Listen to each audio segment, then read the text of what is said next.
છોકરું થનગનાટવાળું હોવું જોઈએ, છોકરું ઉમંગવાળું હોવું જોઈએ, છોકરું નાચતું કૂદતું હોવું જોઈએ. છોકરાને એવી તૈયાર કરો ઘોડિયામાં બીક બગતાવાનું ગુજરું આમ, એ નહીં. જેની માં બાથરૂમમાં વંદો ભાડ્યા પછી ગરોળી ભર્યા પછી નાવા ન જાય, એની માં શું મોજ મારે, એ શું કરી દેતી હતી.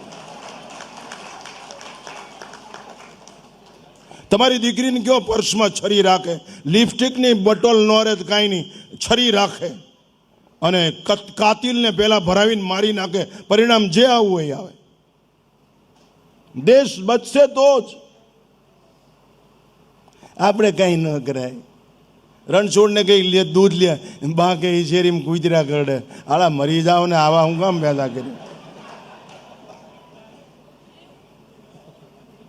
અમે કૂતરા શું મોતથી નથી. આ છાતી ઉપર કેટલી વાર 303 આવી ગઈ, ગોળીઓના ઘા છે, છરીઓના ઘા છે. બાપુ આ દેશની 52 સ્ત્રીઓ દીકરીઓને આ ખંભે બચાવેલી છે મુસલમાનના હાથમાંથી, જાનના જોખમે. અમે તમારી સામે હોશિયારી નથી. અમે કોલેજમાં ભણતા, અમારી પાસે કોઈ દીકરી આવીને ઊભી રહી જાય, કોઈના બાપની તાકાત નથી કે એનું નામ લઈ શકે. ઘરે જઈને મારી નાખી, મારી એમ નહીં, મારી નાખી. અમને જેલ આ ભૂમિની અને આ મહેલ આ ભૂમિના અમારા માટે સમાન છે. જો રાષ્ટ્ર બચતું હોય તો ફાંસીનો મંચ મજૂર છે, મોક્ષ ન મળે તો કાંઈ નહીં, અમને ભલે ફાંસી મળે. અમે આ રાષ્ટ્રની વિચારધારા ઉપર ફિદા છીએ, ફના છીએ. અમારું ગાંડ પણ જ આ રાષ્ટ્રની વિચારધારા ઉપર ફના જ ફિદા છે. માટે માતાઓએ ધ્યાન રાખવાની જરૂર છે.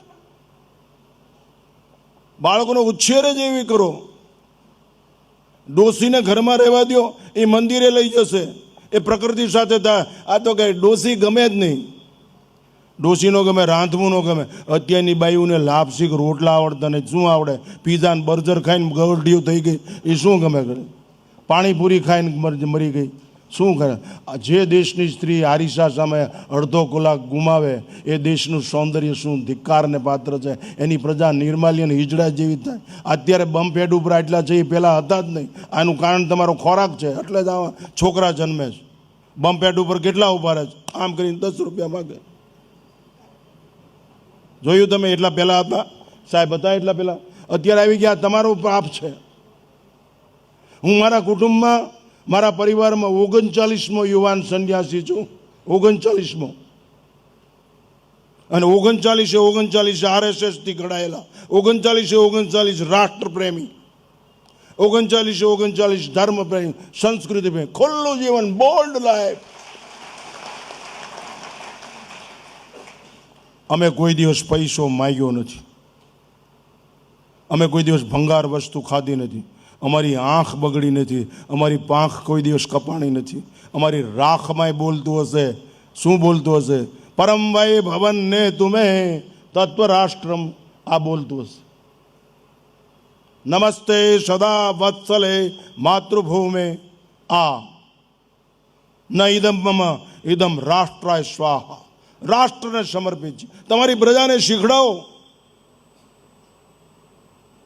તન તંદુરસ્ત, મન સ્વચ્છ, વિચારોની પવિત્રતા, સત્કર્મનો પ્રવાહ વયા જ કરે. સત્કર્મ એ જ આશીર્વાદ. સૂત્રકાર એમ કહે છે, સત્કર્મ સ્વયમેવ આશિસ્તુ. માટે ધન્યો ગ્રસ્થાશ્રમો. માતાઓની નૈતિક ફરજ છે. ઘરને દિવ્ય બનાવો, ઘરને મંદિર બનાવો. ભૌતિકતા એની મેળે ઢસડાઈને આવશે.